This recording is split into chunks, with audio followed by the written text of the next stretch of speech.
मोदी जी को फिर से प्रधानमंत्री बनाना है नहीं बनाना है? 400 पार करना है या नहीं करना है? आरके सिंह को फिर से संसद में भेजना है या नहीं भेजना है? तो ऐसी आवाज नहीं चलेगी। मेरे साथ दोनों हाथ उठाइए, उठाइए दोनों हाथ, विजय के संकल्प की मुट्ठी दीजिए और प्रचंड आवाज से बोलिए जय श्री राम, जय जय श्री राम। मंच पर उपस्थित सारे लोग बैठ जाओ भाई, एक पत्रकार भी सेट कर बैठ जाओ भाई। त्रिवेदी जी, संजय सिंह जी, लवकुश चतुर्वेदी जी, चंद्रिका प्रकाश उपाध्याय जी, राजकुमार सिंह जी, राजकरण कबीर जी, चंद्रपाल कुशवाहा जी, अजय पटेल जी, रामसेवक शुक्ला जी, बलबीर पाल जी, और आज जिनको जिताने के लिए मैं यहाँ आया हूँ, हमारे प्रत्याशी और सांसद श्रीमान आरके सिंह जी, जो लाख ताली बजाओ आरके पटेल के लिए। और आज बांदा चित्रकूट की जनसभा में आए हुए प्यारे भाइयों, बहनों, माताओं और मेरे जीवन के टुकड़े जैसे युवा मित्रों, आप सभी को सबसे पहले मां महेश्वरी के 7 अखंड मंदिर, रामदेव मंदिर, संकट मोचन मंदिर, काली देवी मंदिर, प्रभु कामतानाथ, भारद्वाज और यहाँ के सभी देवी देवताओं को प्रणाम कर मेरी बात की शुरुआत करना चाहता हूँ। मैं जब यहाँ आया हूँ तब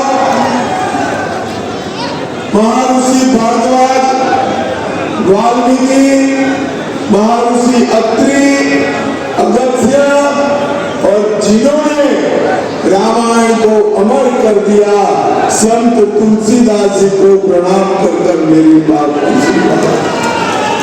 भाइयों बहनों, मैं चित्रकूट बांदा आया हूं। सबसे पहले आप सभी को पूछना चाहता हूं, अयोध्या में राम मंदिर बनना चाहिए था या नहीं बनना चाहिए था? जोर से बोलो, बनना चाहिए था या नहीं बनना चाहिए था? ये जो चुनाव है ना भाइयों बहनों, ये चुनाव आरके सिंह को सांसद बनाने का नहीं है। ये चुनाव राम भक्तों पर गोली चलाने वाले और राम मंदिर बनाने वाले के बीच का चुनाव है। मुझे बताओ, बांदा चित्रकूट वालों, आप राम मंदिर बनाने वालों के साथ रहोगे ना? जोर से बोलो, रहोगे ना?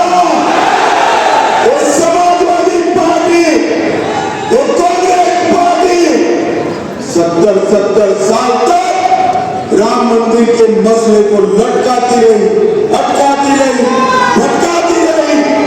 यही समाजवादी पार्टी, इसकी सरकार भी राम भक्तों पर, कार सेवकों पर गोली चला दी, सरयू खून से लाल हो गए। और आज वो लोग हमारा वोट लेने लगे। भाइयों बहनों, बांदा वालों, आपने आरके पटेल को जिताया, मोदी जी को दूसरी बार प्रधानमंत्री बनाया। 5 ही साल में मोदी जी ने केस भी जीता, भूमि पूजन भी किया और 24 जनवरी को प्राण प्रतिष्ठा कर जय श्री राम।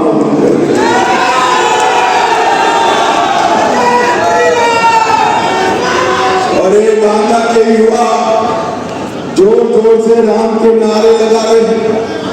मैं आपको कहने आया हूं, राम के प्राण प्रतिष्ठा महोत्सव में न केवल बांदा, न केवल चित्रकूट, न केवल उत्तर प्रदेश, पूरी दुनिया राम महोत्सव में डूबी हुई। उस वक्त अखिलेश बाबू, डिंपल भाभी, राहुल बाबा, सोनिया जी, ये सबको निमंत्रण भेजा था, मगर वो नहीं गए। राम मंदिर की प्राण प्रतिष्ठा में नहीं गए। क्यों नहीं गए मालूम है आपको? बांदा वालों मालूम है? मालूम नहीं है? मैं बता दो, बताओ। वो इसलिए नहीं गए कि वो अपनी वोट बैंक से डरते हैं। उनकी वोट बैंक आप नहीं हो। ये भगवा समंदर मेरे सामने बैठा है ना, वो उसकी वोट बैंक नहीं है। उनकी वोट बैंक वो घुसपैठिए है, घुसपैठिए। उनके डर से मुझे बताओ, जो राम लल्ला की प्राण प्रतिष्ठा में न जाए, चित्रकूट बांदा वाले उनके साथ रह सकते हैं क्या? जोर से बोलो, रह सकते हैं क्या?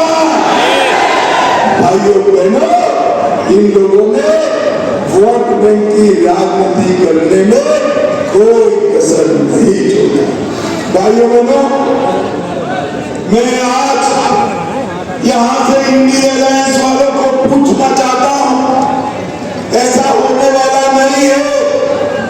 4 तारीख को तीसरी बार प्रधानमंत्री मोदी जी बनने वाले हैं। मगर मानो भाई, 1 मिनट के लिए युवाओं, 1 मिनट के लिए सोचो, इनको बहुमत मिल गया तो उनका प्रधानमंत्री कौन बनेगा? बताओ, है कोई? अरे चलो, मैं बारी बारी पूछता हूं, बारी बारी। शरद पवार बन सकते हैं? माताओं बहनों, आप भी बोलना। गैस दिया, शौचालय दिया, गेहूं चावल दिया, आप आवाज नहीं निकालोगे चलेगा क्या? मेरा जवाब दीजिएगा। शरद पवार बन सकते हैं क्या? ममता बहन बन सकती है क्या? ये लालू यादव बन सकते हैं क्या? स्टालिन बन सकते हैं क्या? उद्धव बन सकते हैं क्या? जब पत्रकारों ने उनको पूछा आपका प्रधानमंत्री का प्रत्याशी कौन है, तो उन्होंने कहा हम 5 साल बारी बारी बन जाए। अरे लालू बाबा, ये परचूरन की दुकान नहीं है, ये इतना बड़ा देश है। देश चलाने के लिए मजबूत प्रधानमंत्री चाहिए, 56 इंच के सीने वाला प्रधानमंत्री। और माताओं बहनों भाइयों, ये 56 इंच के सीने वाला प्रधानमंत्री कौन है? जोर से बोलो, कौन है? और जोर से बोलो, कौन है?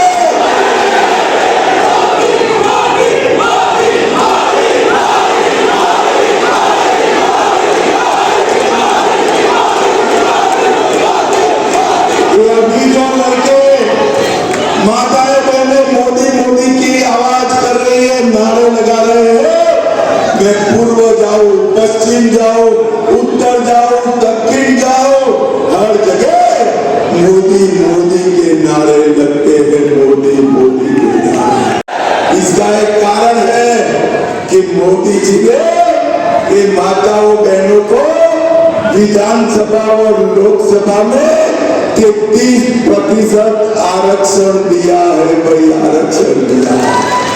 ये आगे से कभी सांसद बन गए, अगली बार हो सकता है आप में से कोई माता बहन यहाँ खड़ी हो सांसद के प्रत्याशी। भाइयों बहनों, मोदी जी ने देश को समृद्ध किया। नरेंद्र मोदी जी ने हमारे अर्थतंत्र को 11वें नंबर से तीसरे नंबर पर ले जाने का काम किया है। और नरेंद्र मोदी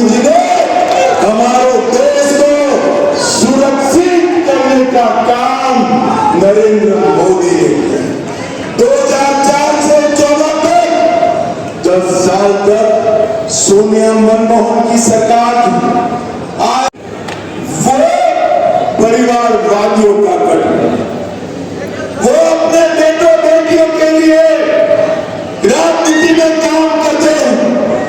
शरद पवार अपनी बेटी सुप्रिया बहन को मुख्यमंत्री बनाना चाहते हैं, उद्धव जी अपने बेटे को बनाना चाहते हैं, स्टालिन अपने बेटे को मुख्यमंत्री बनाना चाहते हैं, ममता अपने भतीजे को मुख्यमंत्री बनाना चाहते हैं और सोनिया जी अपने बेटे को प्रधानमंत्री बनाना चाहते हैं। अब बांधा सबको लगाया ना, 4 आना भी देना पड़ा है क्या? ऊपर से कॉफी पिलाकर मोदी ने टीका लगाया ना। और उस वक्त अखिलेश और राहुल बाबा क्या कहते थे? वो कहते थे एक मोदी टीका है, मत लगाइयो, बीमार हो जाओ। अच्छा हुआ बांधा वाला राहुल बाबा का नहीं मानते, अखिलेश का नहीं मानते, सबने टीका लगा दिया। जब इन्होंने देखा कि सबने टीका लगा दिया, रात के अंधेरे में राहुल बाबा और बहन प्रियंका भी टीका लगा कर आ गई। अरे शर्म करो, शर्म करो। देश जब कोरोना से लड़ रहा था, इतनी मजबूती से लड़ रहा था, उस वक्त आप राजनीति कर रहे हैं। मैं आज आप सभी को कहने आया हूं भाइयों बहनों, ये लोग देश को बचा नहीं सकते हैं, देश को आगे नहीं बढ़ा सकते। भाइयों बहनों, मैं आज आपका यहाँ सपा की भी बात करने आया। मुझे बताओ, ये पूरे बुंदेलखंड में सपा के जमाने में बड़े बड़े गुंडों का राज होता था या नहीं होता था? गैंगे चलती थी या नहीं चलती थी? अपहरण होते थे या नहीं होते थे? गुंडों की लोई खाती थी या नहीं खाती थी? पूरे यूपी में दंगे होते थे या नहीं होते थे?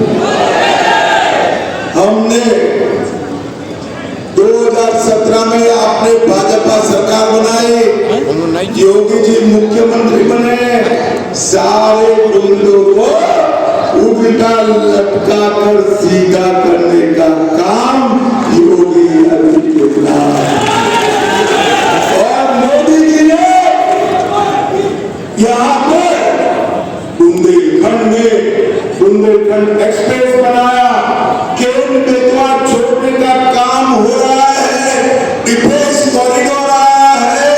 मैं आपको वादा कर जाता हूं, आप मोदी जी को तीसरी बार प्रधानमंत्री बना दो, बुंदेलखंड का एक भी खेत ऐसा नहीं होगा जहां केन बेतवा का पानी पहुंचा न हो। ऐसा 35,000 करोड़ रुपए से केन बेतवा का काम नरेंद्र मोदी जी ने चालू किया। भाइयों बहनों, आज मैं आपको यहाँ कहने आया हूँ, बांदा के अंदर ये आरके सिंह ऐसे आपके सामने हाथ जोड़कर खड़े हैं ना, इतने सीधे साधे व्यक्ति नहीं है, आप इनको ढंग से जानते नहीं हो।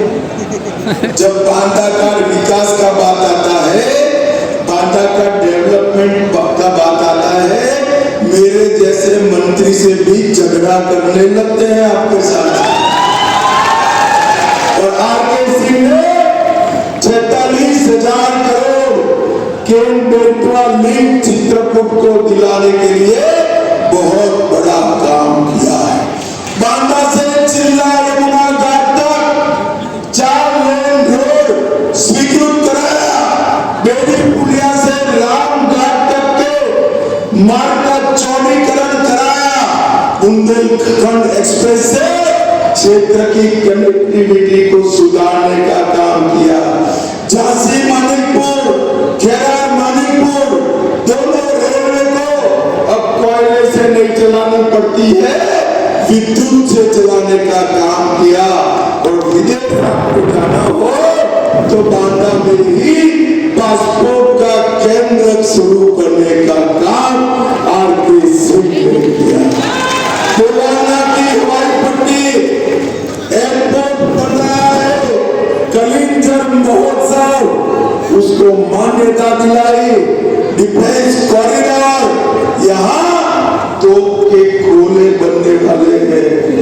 युद्ध हुआ ना युद्ध, तो एक बुंदेलखंडी गोले से पाकिस्तान की हवा निकालने का काम हमारी सेना करेगी।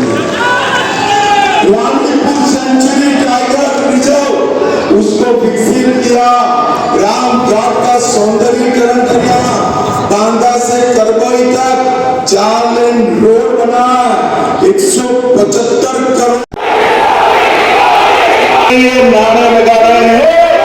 मैं पूर्व जाऊं, पश्चिम जाऊं, उत्तर जाऊं, दक्षिण जाऊं, हर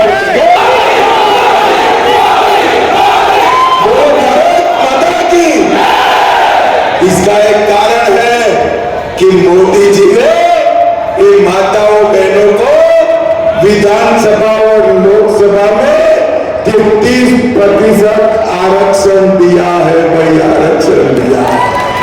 ये आरके सिंह कभी सांसद बन गए, अगली बार हो सकता है आप में से कोई माता बहन यहाँ खड़ी हो सांसद के प्रत्याशी के।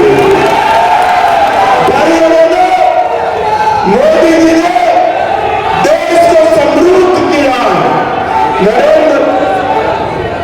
नरेंद्र मोदी जी ने हमारे अर्थतंत्र को 11वें नंबर से तीसरे नंबर पर ले जाने का काम किया है। और नरेंद्र मोदी जी ने हमारे देश को मालिया जमालिया घुस जाते थे, बम धमाके करते थे, मगर कोई कुछ नहीं। भाई आप लोग बैठ जाओ, जरा मीडिया वालों प्लीज बैठ जाइए, मीडिया वाले सेट करके बैठ जाइए। अरे बैठ रहे भैया, सुनो। स्ट्राइक और एयर स्ट्राइक कर पाकिस्तान के घर में घुसकर उनका सफाया करने का काम नरेंद्र मोदी जी ने किया। मुझे बताओ, ये पाकिस्तान जो कांग्रेस के नेता मणिशंकर अय्यर कहते हैं पाकिस्तान के पास एटम बम। आरके सिंह को सांसद बनाने का नहीं है। ये चुनाव राम भक्तों पर गोली चलाने वाले और राम मंदिर बनाने वाले के बीच का चुनाव है। बांदा चित्रकूट वालों, आप राम मंदिर बनाने वालों के साथ रहोगे ना? जोर से बोलो, रहोगे ना? ये समाजवादी पार्टी, ये कांग्रेस पार्टी 70 साल तक केन बेतवा छोड़ने का काम हो रहा है, डिफेंस कॉरिडोर आ रहा है। मैं आपको वादा कर चाहता हूं, आप मोदी जी को तीसरी बार प्रधानमंत्री बना दो, बुंदेलखंड का एक भी खेत ऐसा नहीं होगा जहां केन बेतवा का पानी पहुंचा न हो। ऐसा ये 35,000 करोड़ रुपयों से केन बेतवा का काम नरेंद्र मोदी जी ने चालू किया। भाइयों बहनों, आज मैं आपको यहां कहने आया हूं, बांदा के अंदर कि आरके सिंह ऐसे आपके सामने हाथ जोड़कर खड़े हैं ना, इतने सीधे साधे व्यक्ति नहीं है। आप इनको ढंग से जानते नहीं। जब बांदा का विकास का बात आता है, बांदा का डेवलपमेंट का बात आता है, मेरे जैसे मंत्री से भी झगड़ा करने लगते हैं आपके साथ। और आरके सिंह ने 46,000 करोड़ केन बेतवा लिंक चित्रकूट को दिलाने के लिए बहुत बड़ा काम किया है। बांदा से चिल्ला यमुना घाट तक 4 लेन रोड स्वीकृत कराया। बेड़ी पुलिया से राम घाट तक के मार्ग का चौड़ीकरण कराया। बुंदेलखंड एक्सप्रेस से क्षेत्र की कनेक्टिविटी को सुधारने का काम किया। झांसी मानिकपुर, खेरार मानिकपुर दोनों रेलवे को अब कोयले से नहीं चलानी पड़ती है, विद्युत से चलाने का काम किया। और विदेश आपको जाना हो तो बांदा में ही पासपोर्ट का केंद्र शुरू करने का काम आर.के. सिंह ने किया। देवाना की हवाई पट्टी एयरपोर्ट बन रहा है, कलिंजर महोत्सव उसको मान्यता दिलाई। डिफेंस कॉरिडोर, यहाँ तोप के गोले बनने वाले हैं। युद्ध हुआ ना युद्ध, तो ये बुंदेलखंडी गोले से पाकिस्तान की हवा निकालने का काम हमारी सेना करेगी। रानीपुर सेंचुरी टाइगर रिजर्व उसको विकसित किया, राम घाट का सौंदर्यीकरण किया।